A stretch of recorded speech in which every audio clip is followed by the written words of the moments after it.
Hello, everyone. My name is Zori, and I'll begin by asking the question, why use nested virtualization? So luckily, the previous talk was quite informative because my answer involved containers. So what's a container in a word? It's a sandbox environment to execute your applications in. They enable multi-tenancy, and they are often deployed on virtualized infrastructure. However, they can suffer from weak isolation properties due to the large attack surface that is the Linux kernel. A solution to that can be strengthening your isolation by using virtualization-based containers such as Kata containers. But here you open yourself to the performance penalty of nested virtualization if you run those on top of virtualized infrastructure. And to put that overheads of nested virtualization into context, so an ePT fault VM exit takes 5 times more time to handle in nested virtualization compared to non-nested. Starting up a Kata container takes twice as long. If you're running a profiler, so the sampler takes nearly 11 times as long. And so our solution is HyperTurtle. This is a general approach for accelerating nested virtualization. We do it by safely offloading code from your guest hypervisor, which we dub L1, to the host, L0, rewriting that code as eBPF programs, which then run in L0. HyperTurtle is non-intrusive, a couple hundred lines of code in L0. They're very isolated into the KVM and eBPF modules of the kernel. And we were able to use this approach to accelerate performance in 3 major subsystems. So the first is virtual memory management, where the improvement there allowed us to improve performance, improve startup time, by 27%. In networking, we're able to improve Memcached throughput by 72%. And in profiling, we reached near non-nested profiling performance. After discussing motivation, I'll talk about why really nested virtualization is so slow. Then I'll describe HyperTurtle, our generic approach for accelerating nested virtual machines. And then I'll showcase how we use that approach to accelerate virtual memory management, finishing up with snippets from our evaluation. So why is nested virtualization so slow? So L1, the guest hypervisor, its CPU is virtualized, running as non-root. So what happens is that its virtualization operations are trapped and emulated by L0, its host. And so all of L2's, which is the nested guests, VM exits also pass through L0, which leads to a large amount of world switches. How does that look? What does that mean? So if we see here, we got L2, L1, and L0. L2 will experience a VM exit. That VM exit will trigger a world switch, that's the blue line over there, into L0. Then L0 will forward that VM exit into L1. L1 will then handle that VM exit and try to execute L2 again. That'll trigger another trap world switch to L0, which will then emulate that VM run instruction, continuing the execution of L2. So these world switches have really high overheads in nested virtualization, up to, like we saw, near 11 times slower. And why is that? Is because both they have their amount is a lot higher and their handling times is a lot longer. You can see more detailed analysis in the paper. So our goal was to reduce the overall world switch overhead, this entire phenomenon which we saw.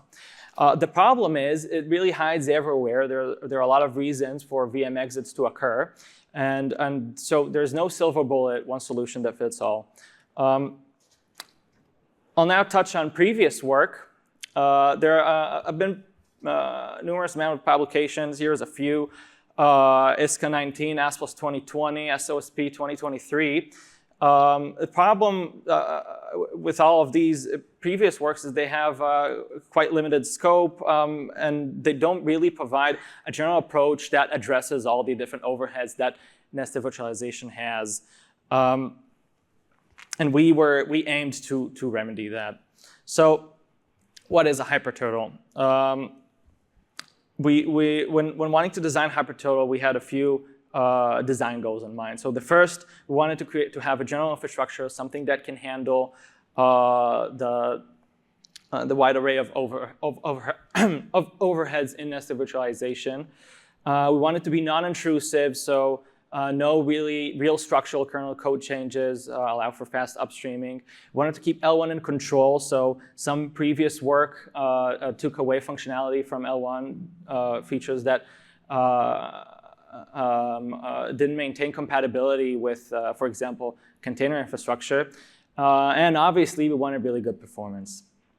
So what is the HyperTurtle approach? So we handle L2 exits by offloading code from L1 to L0, all while maintaining isolation between different L1 guests. We provide a development recipe to accelerate the handling of a VM exit, and the result of using that recipe is, again, accelerating 3 different subsystems: the virtual memory management, networking, and profiling. Each subsystem, of course, uses a different eBPF program to accelerate it. I'll now reference previous work by the design and implementation of hyper upcalls from ATC 2018, where they exported eBPF programs from the guest to the host to serve as a communication channel between the two. So what a HyperTurtle does is to turn this 4 world switches into this, a single world switch handled by an eBPF program in L0. Tying it all together is the development recipe. So if you want to accelerate a VM exit in nested virtualization, what do? The first step is to share information. So you need to share information between L1 and the eBPF program. We use eBPF maps, which are accessible to L1 and, of course, the eBPF program, and introduce new helper functions. The second step is to define a hook in L0, which L1 can inject its eBPF program into. And the last step is, of course, developing your eBPF program. One key thing to remember is that these helper functions and the hook must keep L1s isolated. This is really important. Again, see the paper for more details. I'll now showcase how we use that HyperTurtle approach to accelerate virtual memory management. So how does nested paging look in nested virtualization? So of course, you got that stack of L2 virtual to L2 physical, L1 physical, 0 physical in nested virtualization. And so L0 maintains an EPT, an extended page table, for L1, translating L1 physical addresses to L0 physical addresses. L1 also maintains an EPT to translate L2 physical to L1 physical memory.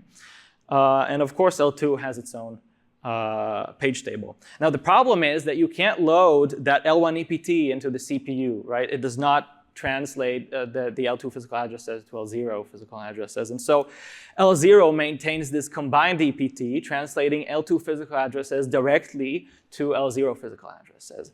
It does that by shadowing the L1 EPT.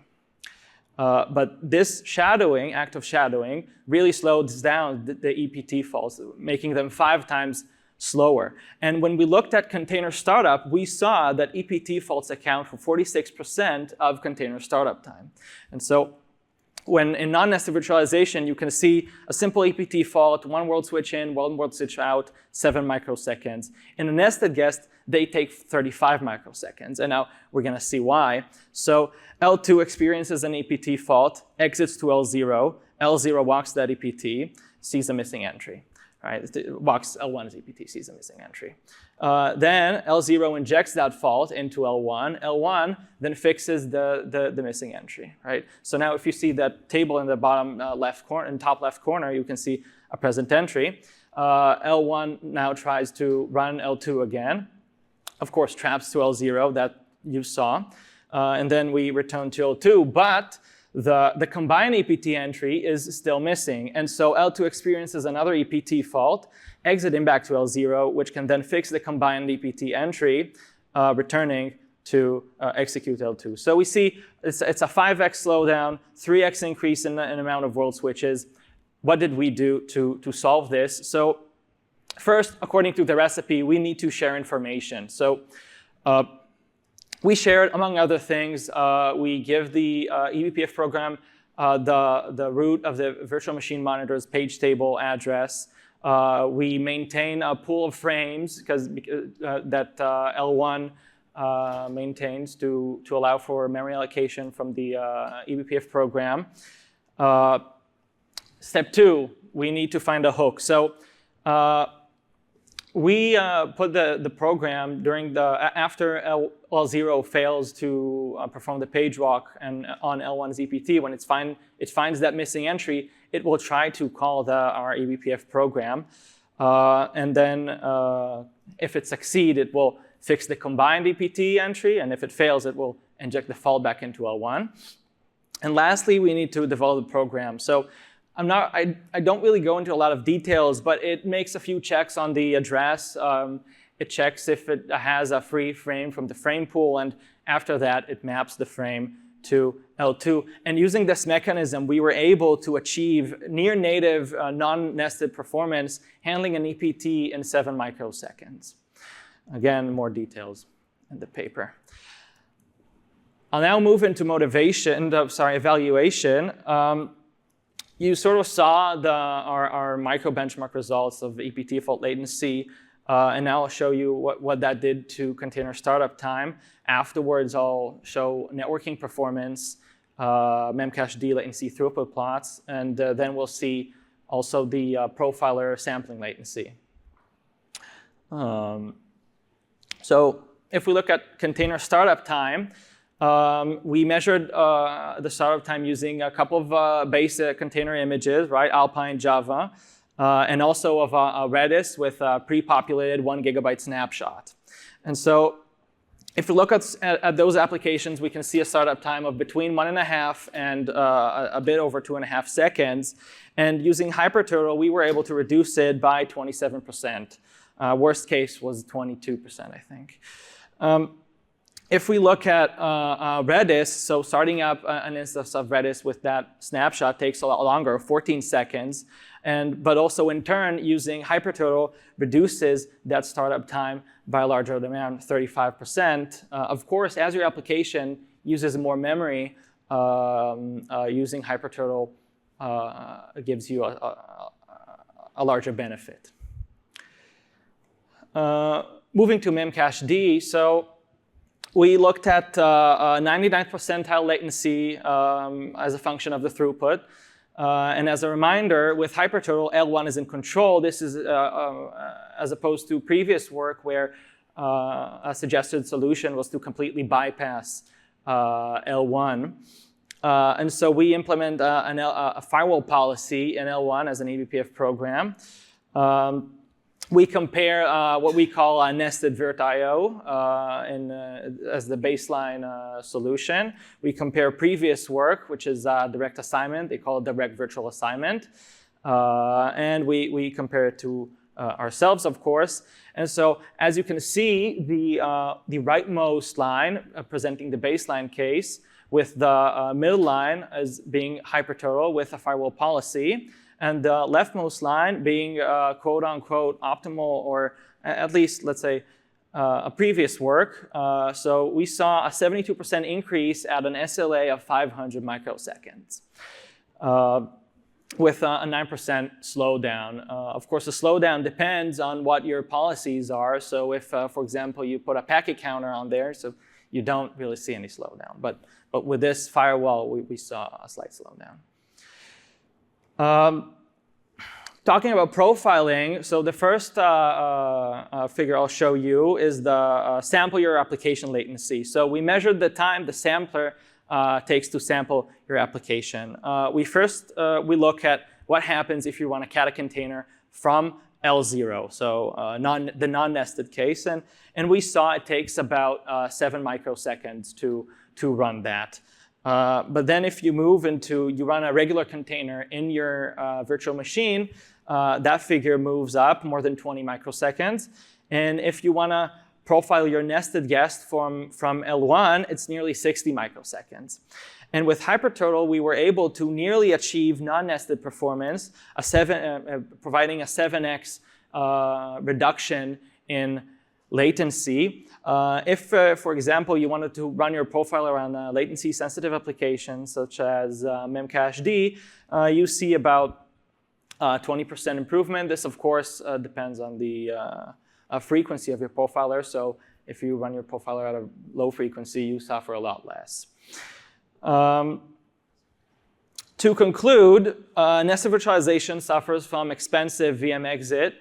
HyperTurtle accelerated nested virtualization by offloading code from L1 to L0, and we were able to improve performance in 3 subsystems. You can scan these QR codes to see the paper or our code, which is open source. Thank you very much.